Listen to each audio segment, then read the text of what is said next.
ইসলামের দৃষ্টিতে তাদেরকে সুন্দর সুন্দরী বলা হয়। কথা ঠিক কিনা? কিন্তু আজকে উল্টা, আজকের সুন্দর সুন্দরীর ফ্যাশন, মনে করে যে নায়কের মতো হতে পারলে আমি সুন্দর, বিটিএস হতে পারলে আমি হ্যান্ডসাম গুড লুকিং, এরপরে টিকটকার হতে পারলে আমি সুন্দর, ইউটিউবার হতে পারলে আমি সুন্দর। কথা ঠিক কিনা? এজন্য এমন স্টাইলে মানে বর্তমান আমরা আমাদের ইসলাম ধর্ম মুসলমানের যে কৃষ্টি কালচার এগুলোকে আমরা ফলো করি না, বরং আমরা ফলো করি ওয়েস্টার্ন কালচার, তাদের হেয়ার স্টাইল, ক্লোথিং স্টাইল। কথা ঠিক কিনা? তার মানে ওই যে বিটিএস, এরপরে খেলোয়াড়, অমুক গায়ক নায়ক কেমনে করে চুল কাটে, কথা ঠিক কিনা, কেমনে করে দাড়ি রাখে, কোন পোশাক পরে, এগুলোকে আমরা ফলো করি। কথা ঠিক কিনা? কিন্তু প্রকৃত অর্থে আল্লাহ নবী বলে সুন্দর সুন্দরীর প্রতীক হচ্ছে আল্লাহর নবীর সুন্নাত এবং দিনদারির মধ্যে নিহিত। বলুন মারহাবা। আবার যদি মা বোনদের ক্ষেত্রে বলা হয় সুন্দরী কাকে বলে, আজকে সুন্দরী তালাশ করতে গিয়ে আমরা পর্দা উঠায় ফেলছি। কথা ঠিক কিনা? শরীর থেকে পোশাক খুলে ফেলছি, মুখের মধ্যে ফেস ওয়াশ মাখালে তাকে সুন্দরী বলে না, বরং সুন্দরী বলে 5 ওয়াক্ত নামাজের পূর্বে 5 বার যে ওযু করে, ইসলামে তাকে সুন্দরী বলে। কথা ঠিক কিনা? কিন্তু আজকে ওযু আছে খালি ফেস ওয়াশ দিয়ে, মনে করেন যে রাত্রিবেলা ঘুমানোর আগে, ঘুমানোর পরে আবার এতই মেডিসিন, এতই ক্রিম, আবার আটা ময়দা এগুলো মুখের মধ্যে লাগে, লাভ আছে? ঠিক কিনা? ফেক চেহারা নিয়ে এসে আবার এই মনে করেন যে এই ক্যামেরা দিয়ে টেস্ট করে দেখতে পাবো, আবার মনে করেন যে ছবি উঠায়া কেন তুই যে সিনকে থাকলে তুই ভালো হতো, কালো চুরি ছবি উঠা উঠে আবার এডিটিং করে টিকটকের মধ্যে দিয়ে আবার ফেসবুকের মধ্যে দিয়ে দেখছিল লাইক কমেন্ট শেয়ার হলো কিনা। কথা ঠিক কিনা? আবার দেখতেছে পূর্বের ছবি পরের ছবি, জানি নাইস বলার কেউ নেই, হাই রে রূপের বাবার। কথা ঠিক কিনা? এদেরকে কি সুন্দর সুন্দরী বলে? এদেরকে ইসলামের দৃষ্টিতে সুন্দর সুন্দরী বলে না, বরং এদেরকে পাগল বলে, এদেরকে পাগলি বলে।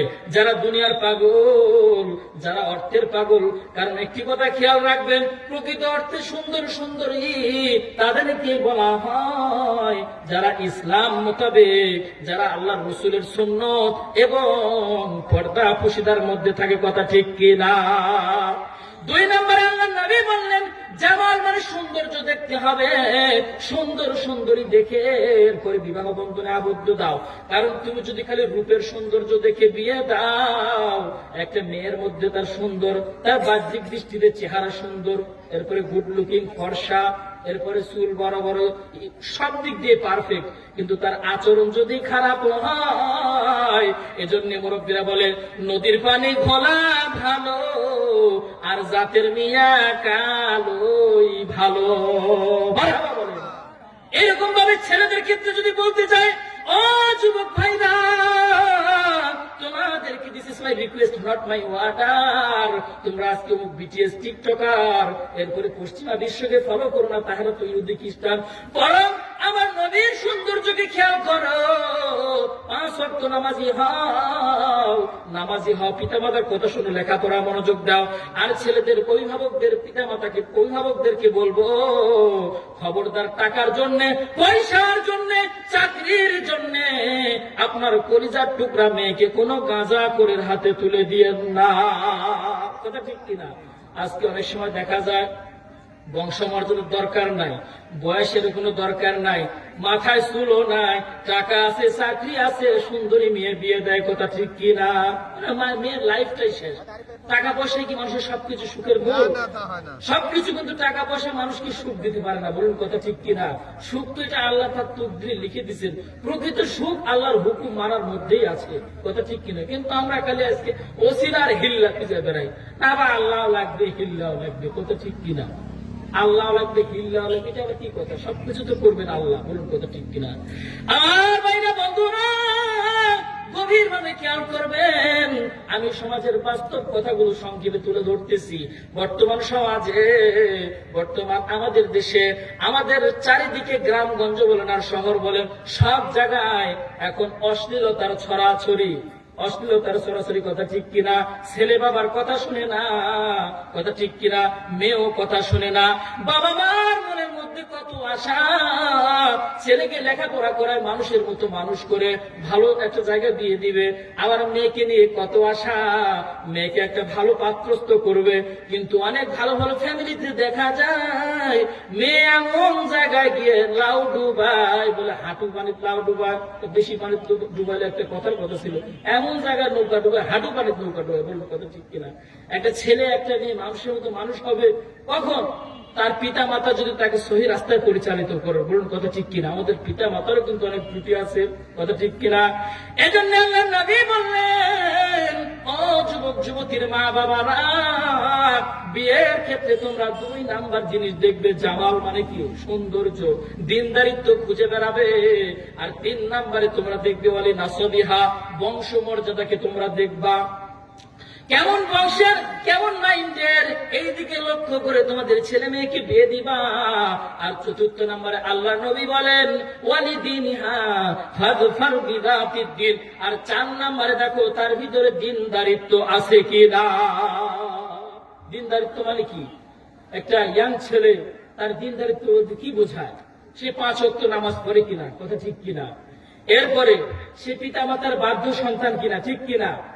এরপরে তার ভিতরে সুন্নতির ইসলামিক মন মাইন্ডের কথা, ঠিক কিনা? কিন্তু আজকে আমাদের সমাজে এমন একটা পরিস্থিতি, একটা ইসলামিক মাইন্ডের ছেলে, সে নামাজ পড়ে, মাথায় টুপি রাখে, দাড়ি রাখছে, সে বাড়ির সব কাজ কাম সবকিছুই করে, এদেরকে মেয়েরা বিয়ে করতে চায় না বা পছন্দ করে না, পছন্দ করে গাঁজা করে। বলার কথা ঠিক কিনা?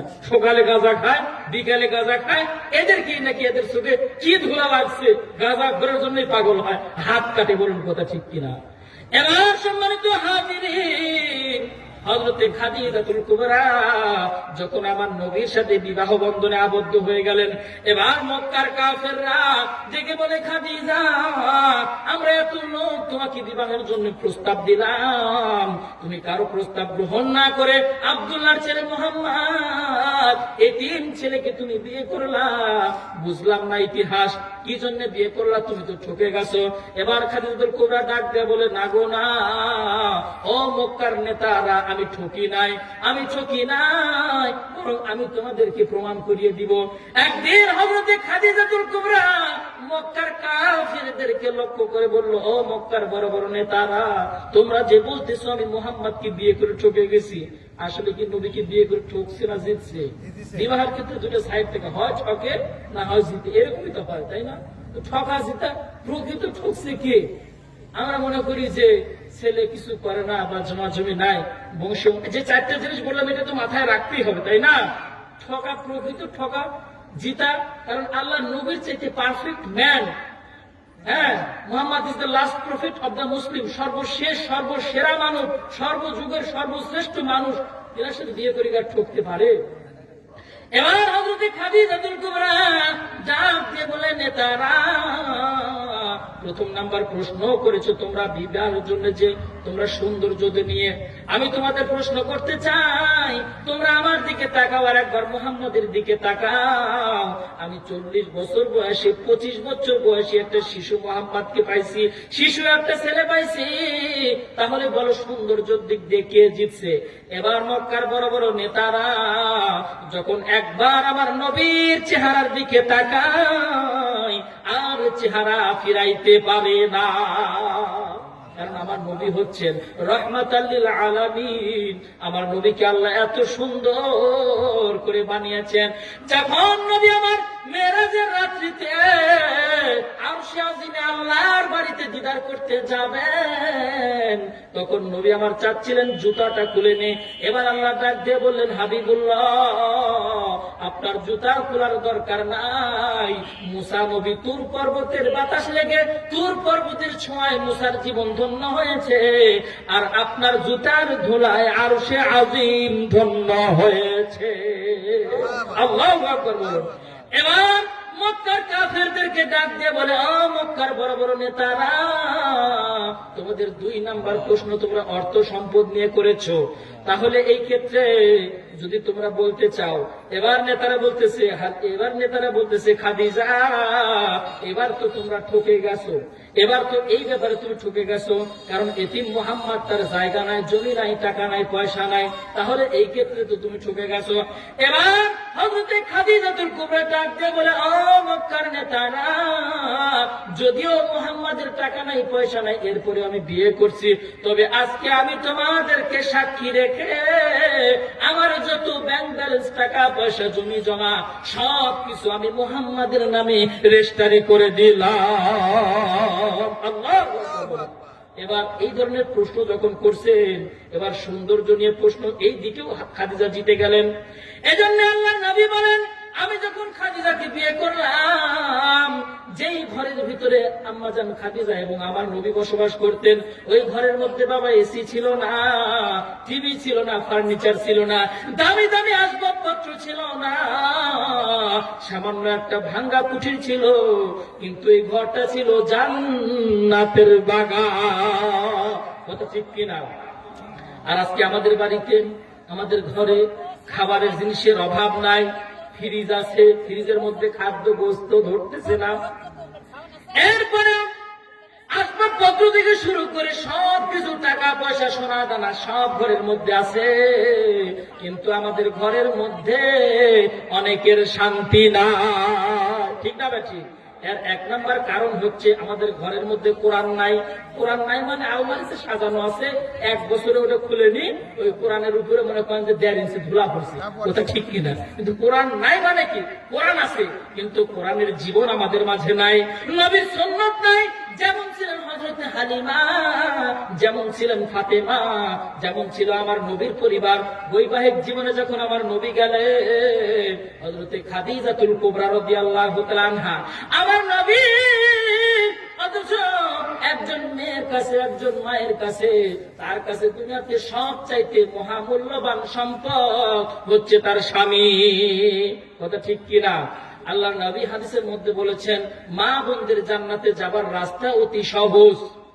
একদিন নবী ডাক দিয়ে বলল, ফাতেমা, তুমি তো জান্নাতি মহিলাদের সর্দারিনী, কিন্তু তোমার আগেও একজন জান্নাতে প্রবেশ করবে। আল্লাহু আকবার বলুন। এবার হযরতে ফাতেমাতুজ জোহরা অবাক হয়ে গেলেন, আমি জান্নাতি মহিলাদের সর্দারিনী, আমার পূর্বে কে জান্নাতে যায়, আমার পূর্বে কে জান্নাতে প্রবেশ করবে, আমি জানতে চাই। এবার নবী ডাক দিয়ে বললেন, ও মা ফাতেমা, তোমার পূর্বে যে জান্নাতে প্রবেশ করবে সে সাধারণ একটা মেয়ে, কাঠুরিয়ার স্ত্রী। বলেন মারহাবা। নাম কি বলতে পারবেন? নাম হচ্ছে জামিলা। নাম কি? যেমন ভাবে আমার নবী বললেন, আমি যখন মেরাজে গেলাম, দেখতে পাই বেলাল আমার পাশ দিয়ে ঘুরতেছিল। নবীজি বললেন, যেদিন হাসরের মাঠ কায়েম হবে আর আমি নবী জান্নাতে যাব, আর আমি নবী যেই উটের উপরে চড়ে থাকবো, ওই উটের রশি বেলালের হাতে থাকবে, বেলাল আমার আগেই জান্নাতের মধ্যে পা দিবে। কি বেলালের মর্যাদা বেড়ে গেল, আর আমার নবীর মর্যাদা আরো। নবী তো সোয়ারিতে যাচ্ছেন, কারণ সোয়ারির জন্য, গাড়ির জন্য তো একজন ড্রাইভার লাগবে। কথা ঠিক কিনা? এই ড্রাইভারটা হচ্ছে বেলাল। এবার হযরতে ফাতেমাতুজ জোহরা রাদিয়াল্লাহু তাআলা আনহা, যিনি হচ্ছেন সকল জান্নাতি রমণীদের সর্দারিনী, তিনি অবাক হয়ে গেলেন। এবার দৌড় মারছে ওই কাঠুরিয়ার বাড়িতে। যাবার পরে যখন দরজায় ডাক দিছে, ভিতর থেকে একজন মেয়ে মানুষের কণ্ঠ আসছে।